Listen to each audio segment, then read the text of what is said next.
Good morning, everybody, and welcome to Compliance Corner with John Hanson. Today is Tuesday, May 19th, and as usual, I'm here with my very dear friend, John Hanson. John, how you doing today?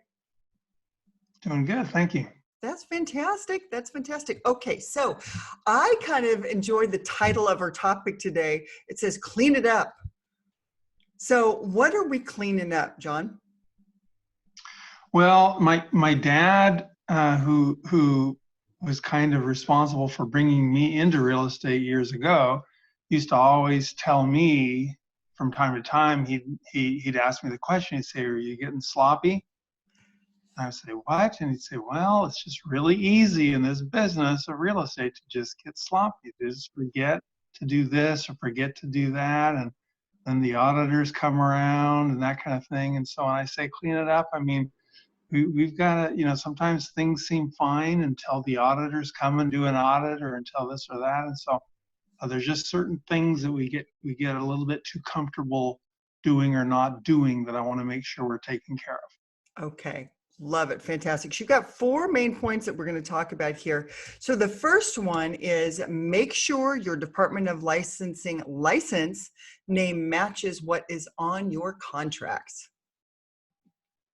Yeah. So for example, if your name at the Department of Licensing is Sandra, on your license at the Department of Licensing is Sandra, then that means that on your purchase and sale contracts, you can't be putting Sandy, or on your advertisements, you can't be putting Sandy. They've got to match. So if it's Susan, then it's got to be Susan.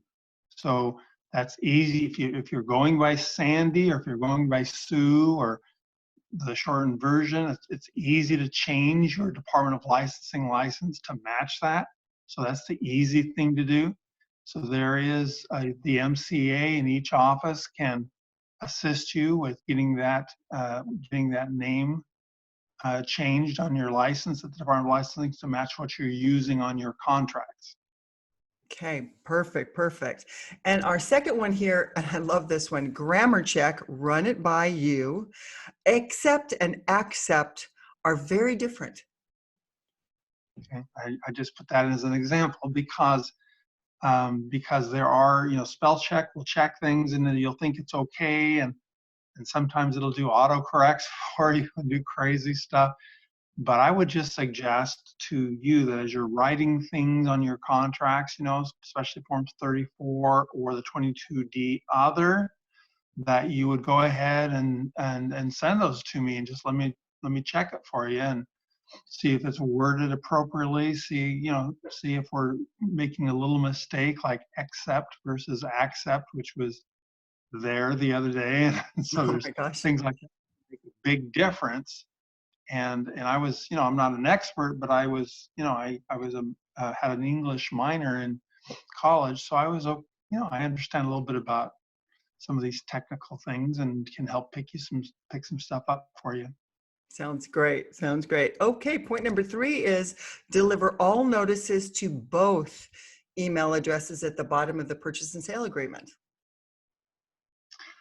Yeah, it's an easy thing to not do because especially when we have our working relationship with the other agent, with that other broker, to just send it to them, send them a notification. So I talked about yesterday at the team meeting, I talked about termination notices, right?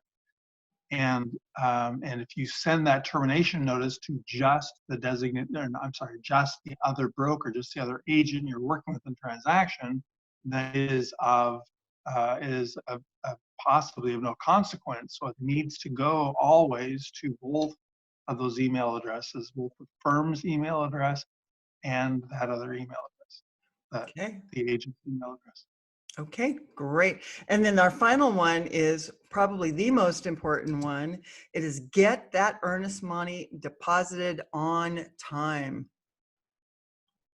Yes, but it's not the final one, because remember, the other thing is we got to remember these. We got to remember to use our masks, Yes. and when we're going into the office, when we're going outside of our homes, to protect other people. We might be a carrier and of that COVID and we may not know and bring it to someone. So please wear your masks when you're going into the offices and anytime you're just out in the public right now. Absolutely. So that earnest money, yes, that is to be deposited in a timely manner, and that receipt has to be a copy of the deposit receipt from escrow, has to be sent to the